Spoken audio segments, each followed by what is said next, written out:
Forget New Year, New You. This season is about slowing down, locking the doors, and cozying up at home with the one you really want to do nothing with. Your dog. After the holiday chaos, those quiet nights with a blanket, a podcast, and your pup feel like the reset you actually need. Ollie helps make those moments easier with fresh protein-packed meals made from real human-grade ingredients, so your dog can enjoy some quality comfort food too. Choose from 5 recipes and get a personalized plan for your dog's needs. Meals arrive perfectly proportioned with a scoop and storage container, so serving is fast and mess-free. And with Ollie's in-app on-demand health screenings, supporting your dog is easy, ensuring more cuddles for many years to come. Visit ollie.com/truecrime and use code TRUECRIME for 60% off your first box. The first time I wrote Vampire Cult Murders, my hands literally stopped over the keyboard for a minute. And I'm thinking, is this for real? And yeah, it was for real. Veteran journalist Frank Stanfield found himself covering a double homicide where every detail seemed to get more bizarre. The so-called vampire cult killer case made international headlines in the late 1990s when Frank worked as a courts reporter for the Orlando Sentinel. It all started on November 25th, 1996, 3 days before Thanksgiving in rural Lake County, Florida, in the Orlando suburbs. 17-year-old Jennifer Wendorf worked a shift at the Publix grocery store, then hung out with her boyfriend before returning home. She was late. She snuck past her father, whom she thought was sleeping on the couch. She went into her bedroom to call her boyfriend to let him know she had arrived home safely when she realized her phone had been tampered with. As she walked through the house to use a different phone, she saw a red trail by the breakfast nook leading into the kitchen. At 11:25 p.m., she called 911. Her voice sounded unexpectedly calm for what she had just witnessed. "Emergency?" the 911 dispatcher asked. "My emergency is my mother and father have just been killed," Jennifer said.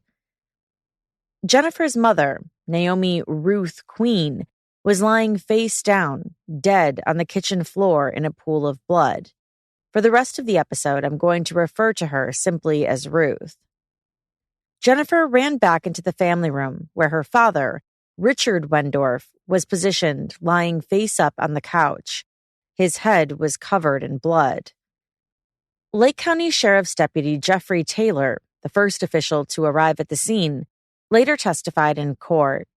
His glasses were bashed up, and the thing that stands out is that his face looked like a hamburger, he said. He had never responded to a homicide before. I looked across the kitchen and saw the female victim laying there. She had what appeared to be a large hole in the back of her head and a pool of blood underneath her head, he testified.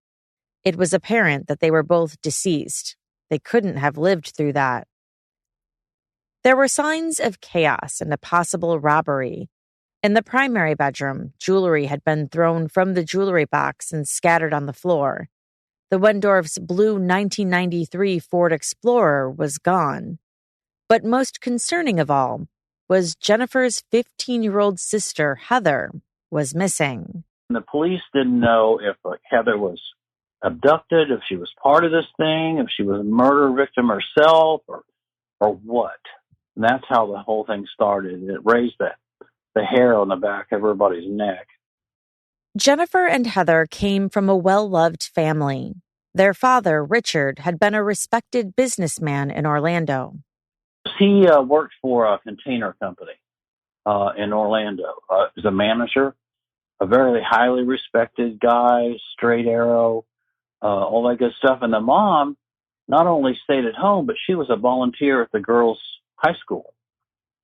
So they lived in a nice house. I mean, a decent house, kind of in the country, sort of a country suburban area. They had a brick house. They had a swimming pool. It was fenced in 5-acre piece of property. No one would have ever suspected, that what was going on there. So who would have wanted to kill them? She had all these ceramic gargoyles and all these diary entries where she talked about how she had these fantasy dreams about attacking babies and drinking blood, and all this kind of stuff. And it was like, oh my gosh. This is Jillian in partnership with Law and Crime. You are listening to Court Junkie, episode 245, part 1.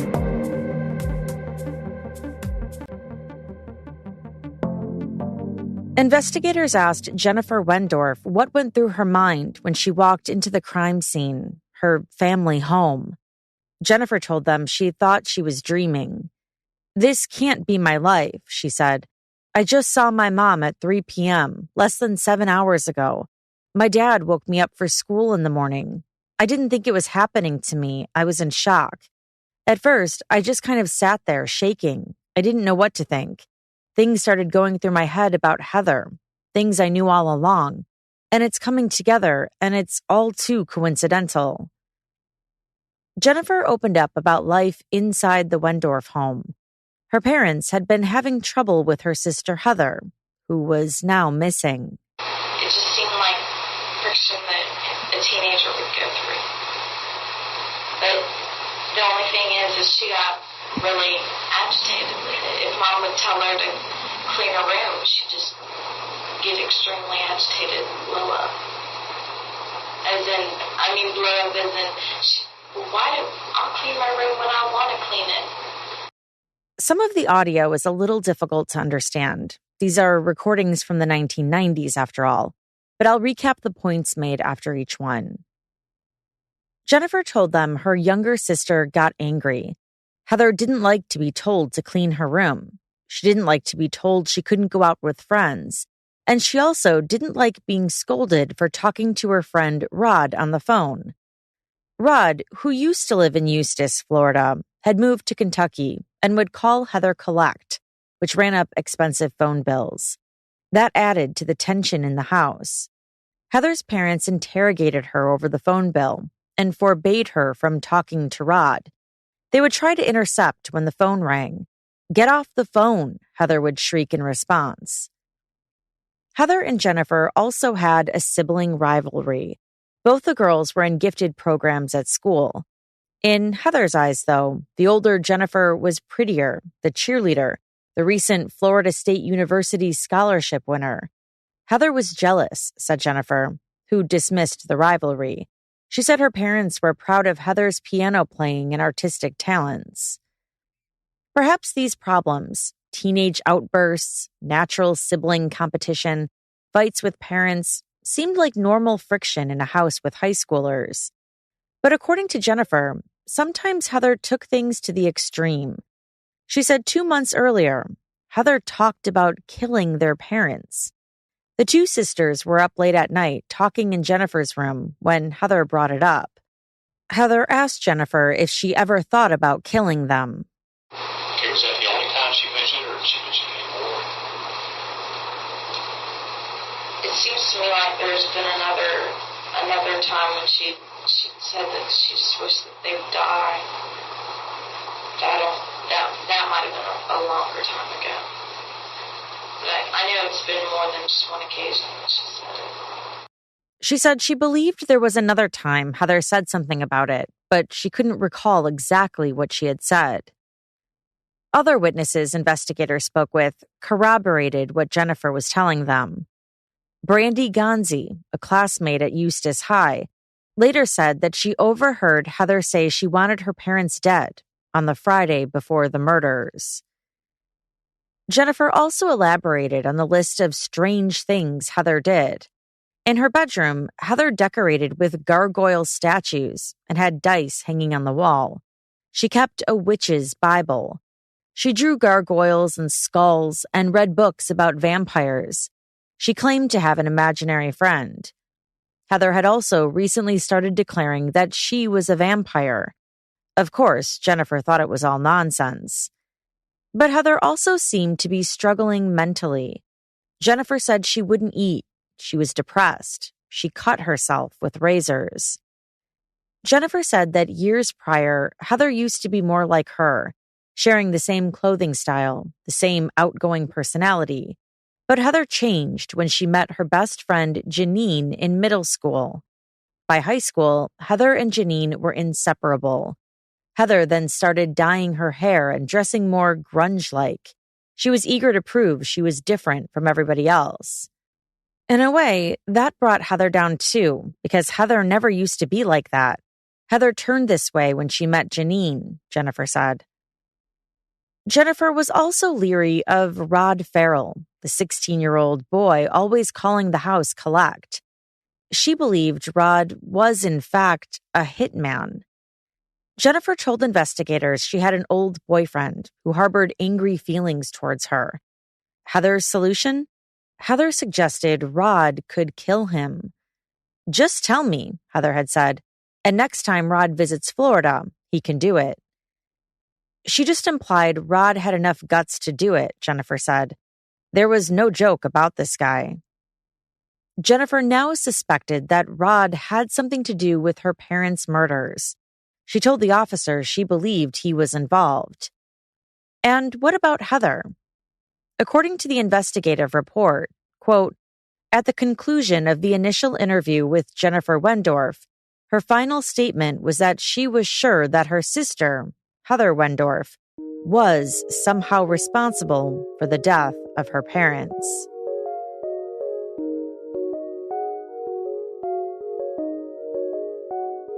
Out of the shadows, Suzanne LeClaire saw a figure emerge from behind a tree next to her driveway on November 25, 1996.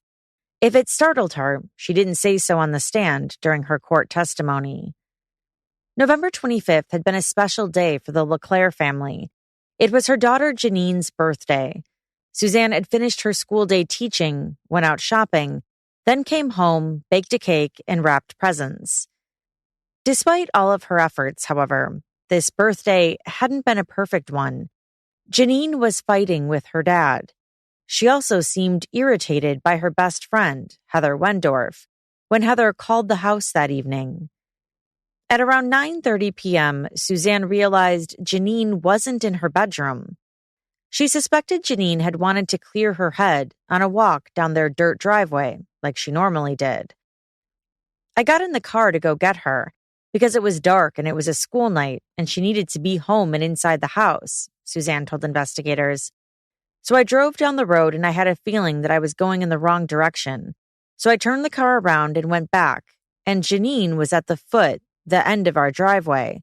She stepped out of the shadows and she was standing under a tree at the end of our driveway. So I had passed her by before because it was dark and she had been in the shadows. In the darkness, Janine told her mom that she was waiting for Heather to come by. As they spoke, the sound of emergency sirens punctured the November air in Eustis. Why was Heather coming by? Suzanne asked. Janine said Heather wanted to run away from home. I asked Janine if she was planning on going with Heather, and Janine said that she didn't know. She was very confused. Her intent probably was going to go if Heather was going to go, Suzanne told investigators. We went back into the house and I said we needed to call Heather's mother and let her know what was going on because I felt her parents should know if she was going to run away. Suzanne said that she tried to call, but the phone was dead. I called the operator and told her to break the line. Actually, it was a busy signal that I got, and the operator said the phone was out of service. So I got into the car and drove over to the Wendorfs. I went by myself. Well, there was all kinds of mayhem going on at their house at that point, as you can imagine, and I spoke to a sheriff. I didn't know what had happened at the time, but he wanted to speak to Janine, so I went home and got her and brought her back to the scene. And as you brought Janine back to the foot of Heather's driveway at the Wendorf residence driveway, was it at that point that you found out what had happened? Suzanne was asked under questioning in court. Yes, Suzanne replied. News reporters were giving their report, and we happened to walk past as they were doing that, and we heard what had happened. The news was out. The parents of Janine's best friend had been brutally murdered, and her best friend Heather had vanished. Janine spoke with investigators and told them that Rod and his Kentucky friends had traveled to Florida on November 24th, the night before the murders. Janine and Heather were planning to run away with them.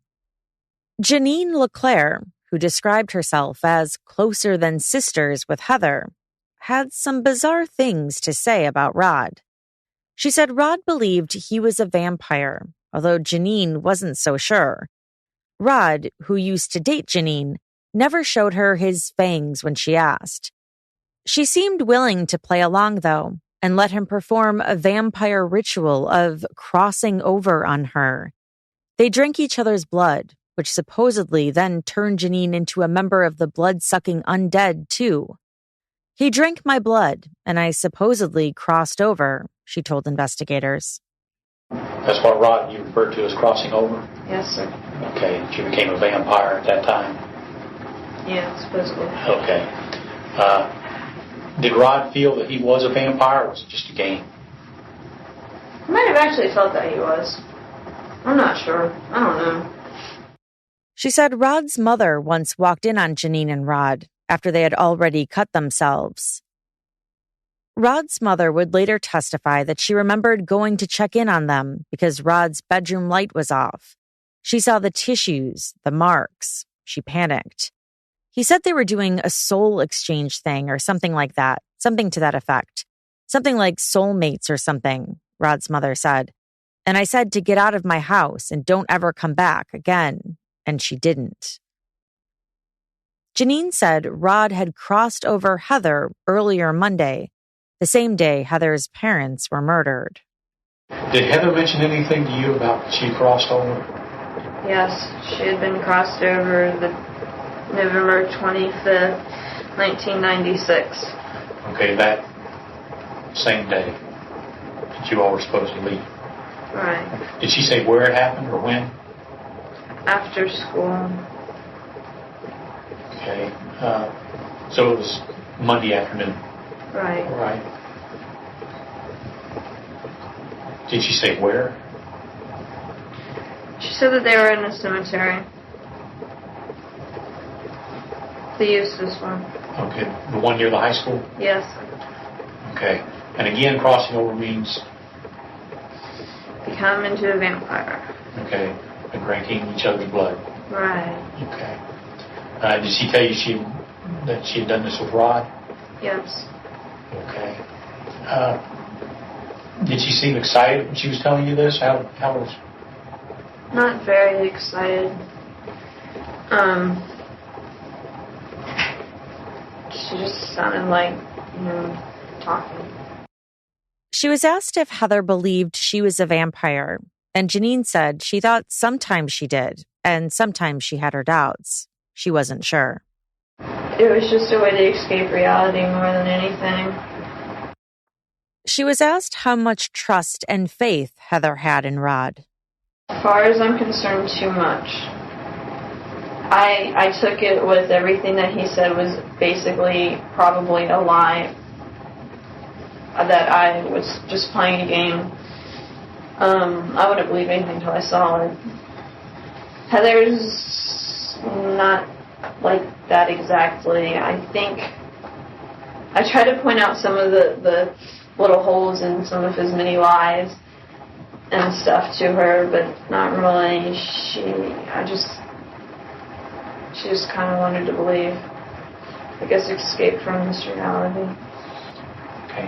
Had Heather ever talked to you about plotting to kill her parents? No, sir, she didn't. Okay. Was she a happy child? At home, with her home life. No, she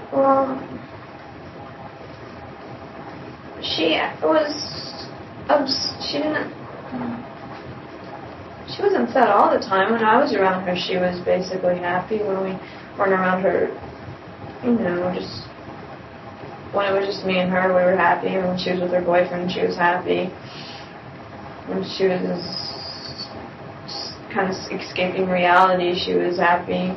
Sometimes when she played her music, she was happy. She was always happy whenever she showed me her music or showed me the artwork that she drew or what she had written. It's like get happy making each other happy. According to Frank Stanfield, who covered this story for the Orlando Sentinel, up until it was too late, the Wendorfs and Janine's parents didn't fully grasp the dark company their daughters were keeping and what the teenagers were getting involved with. Frank also recently wrote the book Cold-Blooded, a true crime story of a murderous teenage vampire cult. So they were trying, but they just still didn't have the full understanding of just how dangerous this kid was. They had an inkling that something was going on, but they didn't have a clue. Or you can go to jordanharbinger.com/subscribe. Law enforcement believed that Rod Farrell had a cult following that included Heather Wendorf and his friends from Kentucky, Howard Scott Anderson, Dana Cooper, and Charity Kesey. They were considered suspects in the murders of Heather's parents, Richard Wendorf and Ruth Queen. Investigators were able to trace their footsteps. A red car owned by Scott's father was found abandoned on the side of the road near a lake in the North Orlando suburbs. Investigators also discovered that 3 transactions had been made on Richard Wendorf's Discover card after he was already dead. The purchases came from a Walmart in Tallahassee and 2 gas stations. One of the suspects had also telephoned her mother in South Dakota from downtown Baton Rouge. Police officers in Louisiana's capital city were on the lookout for the Wendorf's Ford Explorer and the teenagers. It wouldn't take long to find them. Detective James Welburn of the Baton Rouge Police Department saw the missing Ford Explorer on November 28th, 3 days after the murders. Louisiana police officers had been looking for it after an alert had been sent out. And there the Explorer was, parked at a hotel. The car was hard to miss. It was blue, bright aqua blue, with an out-of-state license plate.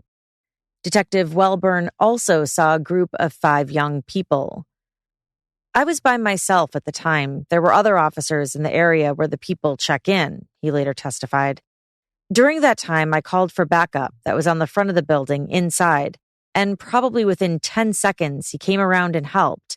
But during that time that I was alone with them, I approached them. I was in my marked unit in a full uniform, and I mean, they definitely saw my car. The detective didn't pull out his gun or yell. He asked to speak with the group. He patted them down for weapons. One boy had a knife in his back pocket. There was Rod Farrell, who appeared calm in the detective's eyes. He seemed to be the leader. The others watched him to see what to do. Driving the Ford Explorer had been Heather Wendorf, who seemed more nervous, the detective thought. "Do you think your parents are worried about you?" he asked Heather. He noticed she was shaking uncontrollably. Everyone was arrested. Rod, his 3 cult followers, and Heather Wendorf. The murder weapon, a crowbar, wasn't with them or in the Ford Explorer. It had been tossed in the Mississippi River. Divers never found it in the river, known for its dangerously strong currents.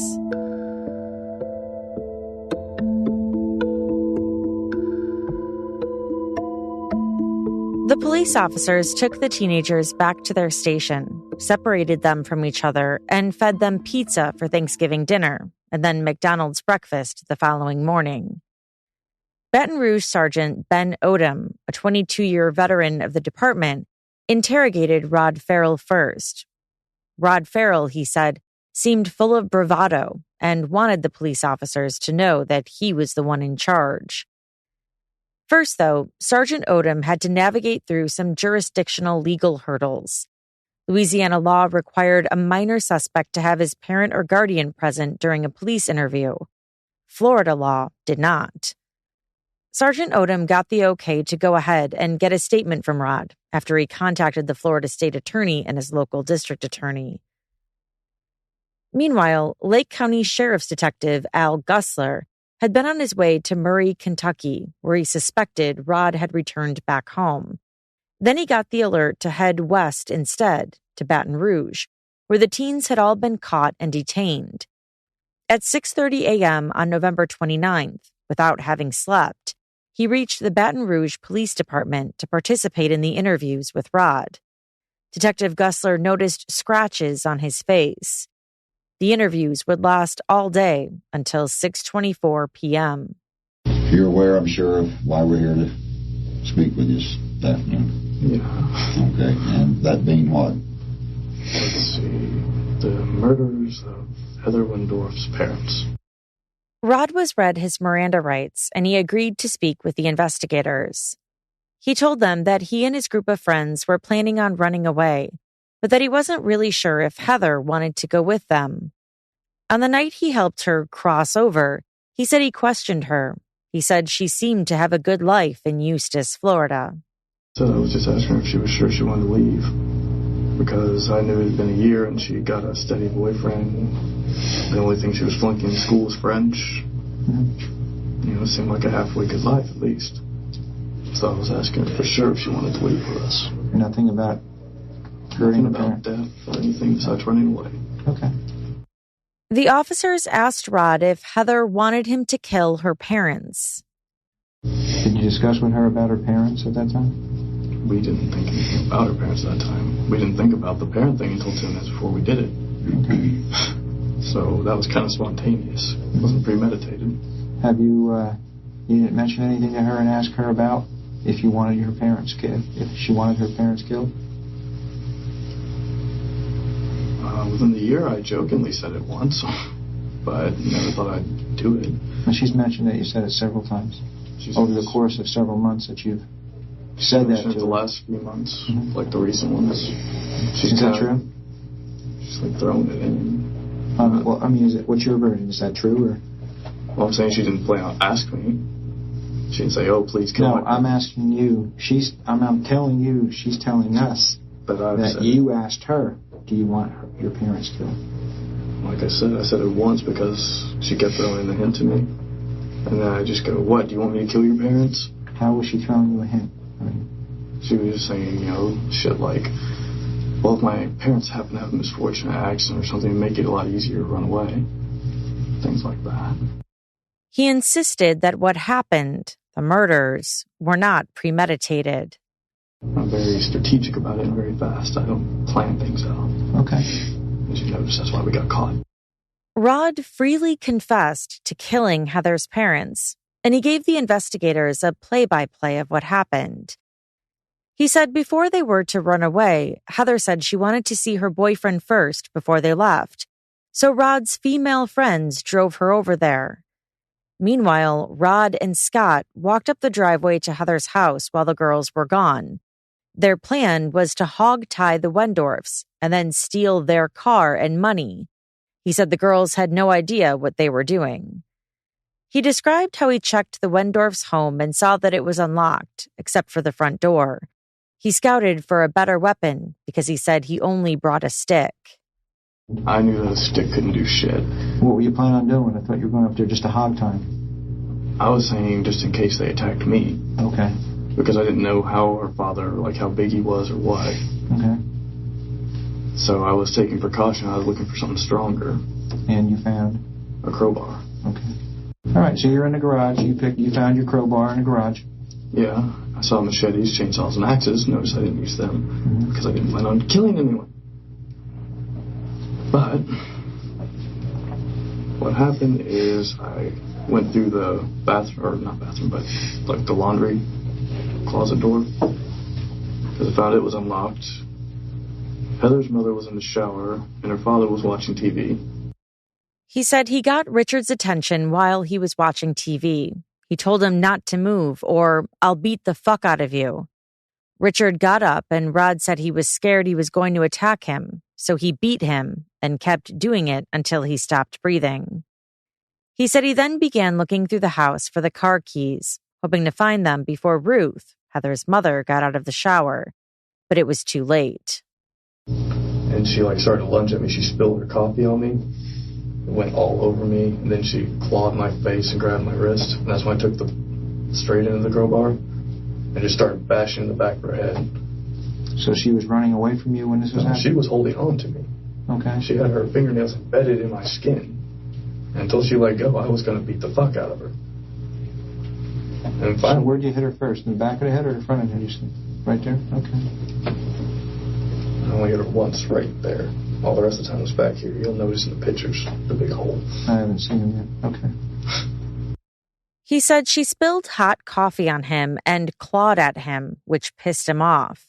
He beat her, too, until she stopped breathing. You kicked her with your foot, you're talking? Yeah, crescent kick. Okay. Oh, okay. Because I took martial arts. He said, I'm very nice unless you're not nice to me. He said they then stole Richard's credit card, Ruth's pearls, their car, and about $5 in cash. Authorities would later connect Rod to a shoe print found in the Wendorf home. To Baton Rouge police, Rod said Heather learned her parents were both dead after he picked her up in the Explorer. She flipped out for about 100 miles or so, he said. He told investigators that he wanted to be tried as an adult so he could face the death penalty. He wanted to die, he told them. In the recorded interview, Rod explained what crossing over means in the vampire world. He said, you cut yourself, let them drink it. It runs through their veins for a few moments, and then your blood becomes tainted, and you drink from them and become the untainted. You go around feeding on humans. You do that? One of the investigators asked him. All the time, Rod said. During the interviews, 16-year-old Rod gave damning confessions. He came across as matter-of-fact, cruel, and arrogant, as well as deeply troubled with his self-admitted mental health problems. It wasn't a good look for a jury to see. Rod's attorneys were unsuccessful, however, in preventing the interviews from later being played in court. The defense attorney said the minute they see that, they're going to want to throw the switch themselves. Because he's sitting there smoking cigarettes and acting all like, I got a big pleasure out of beating him to death and all that sort of thing. And just remorseless. And the jurors turned and looked at him in the courtroom. Instead of looking at the video, they looked at him like, oh my God, what kind of monster are you? It was pretty interesting.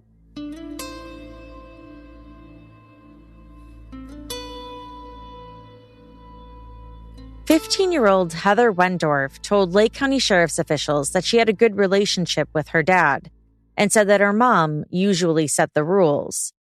She had only known Rod Farrell for a year, but she was determined to run away with him. I promised him I would, she said. She told the investigators that she liked drinking blood, and as a vampire, being crossed over, her senses would be heightened. Does crossing over mean that you have to become somebody that has to kill people? And this is just, I'm asking your opinion, okay? I'm not asking what Rod has told you or any of the others. Does crossing over mean you have to kill people? No. But you should, and you should be willing to do it? No. No part of that then. Does crossing over mean you have to steal, that it's right to steal from people? Investigators continued to ask Heather questions.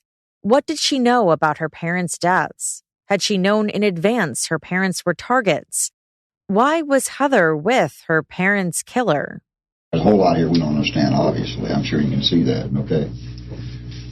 What's so fascinating about a guy that does absolutely nothing but harm people and run and get caught? Where's his powers?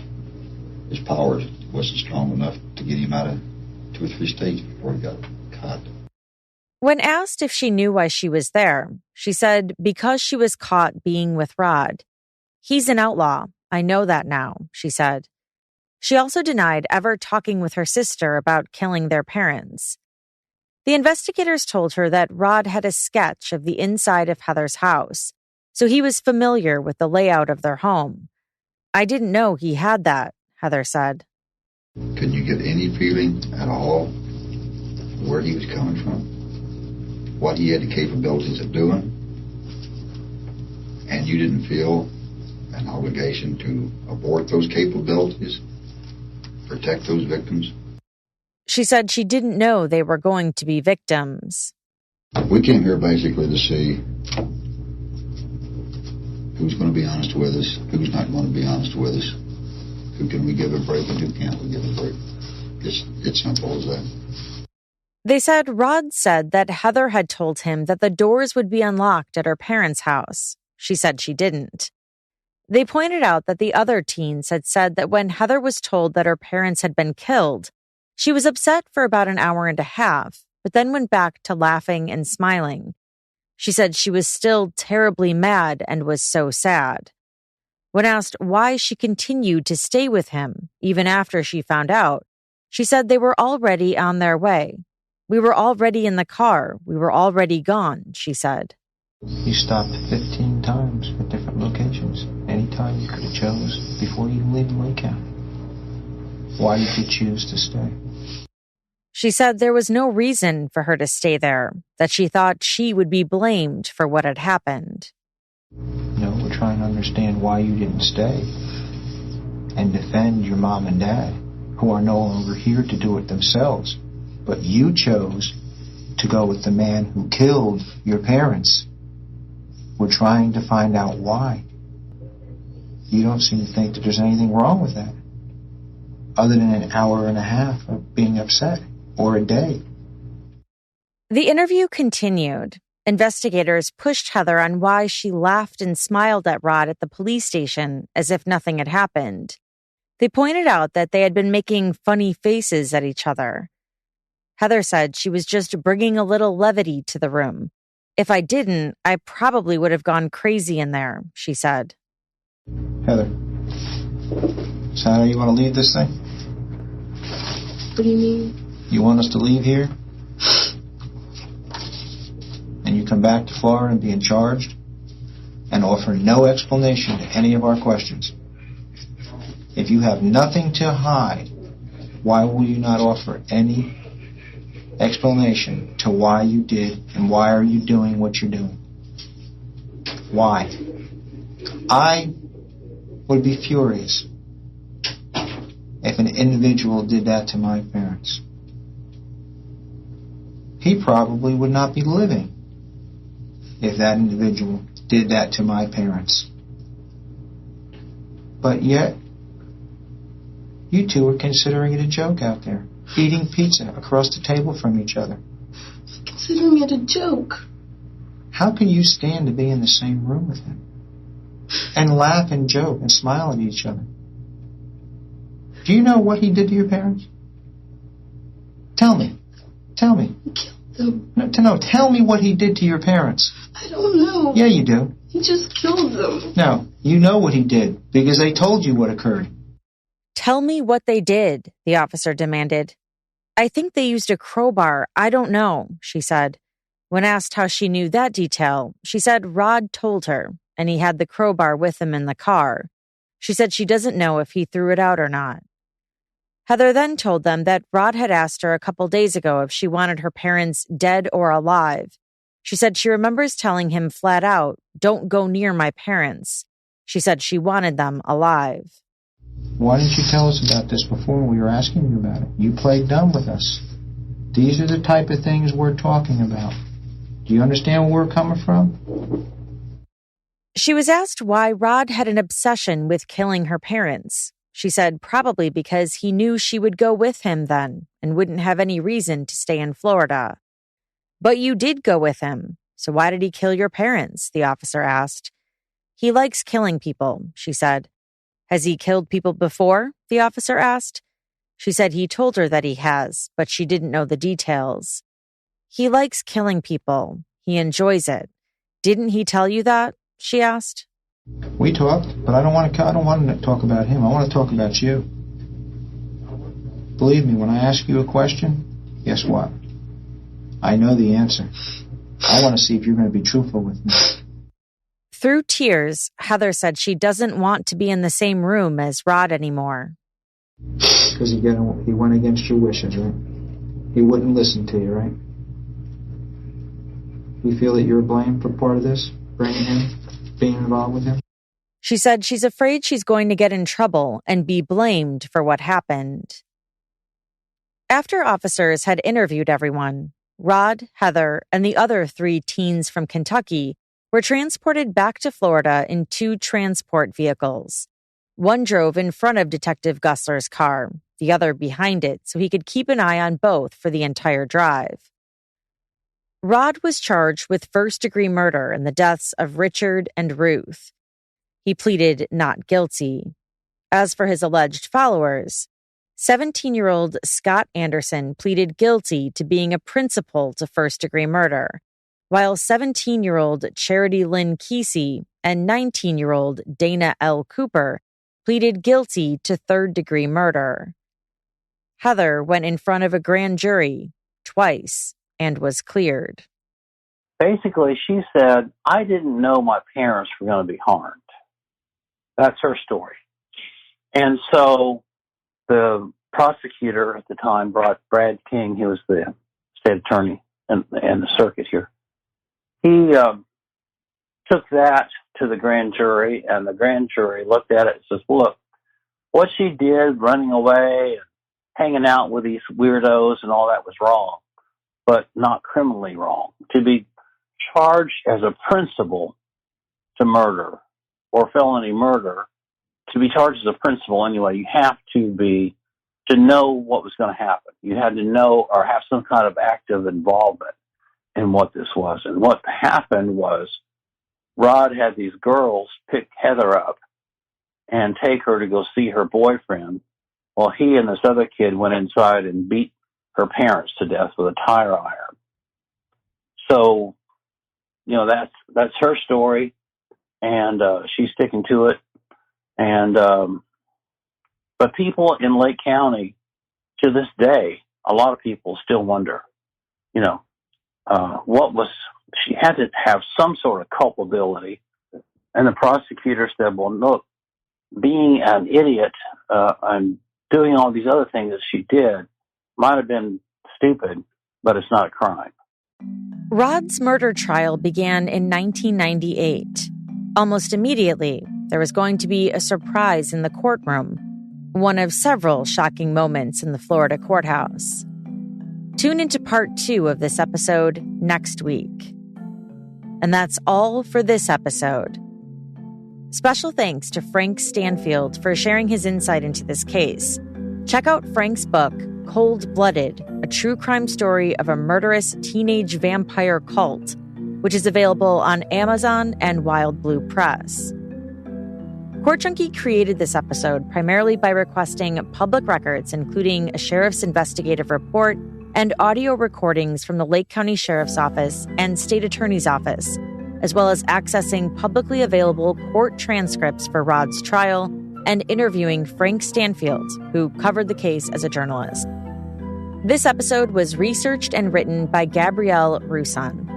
If you'd like to hear these episodes without the ads, hear additional Court Junkie bonus episodes, or get access to our weekly newsletter regarding fascinating court cases, check out our Patreon options at courtjunkie.com/support.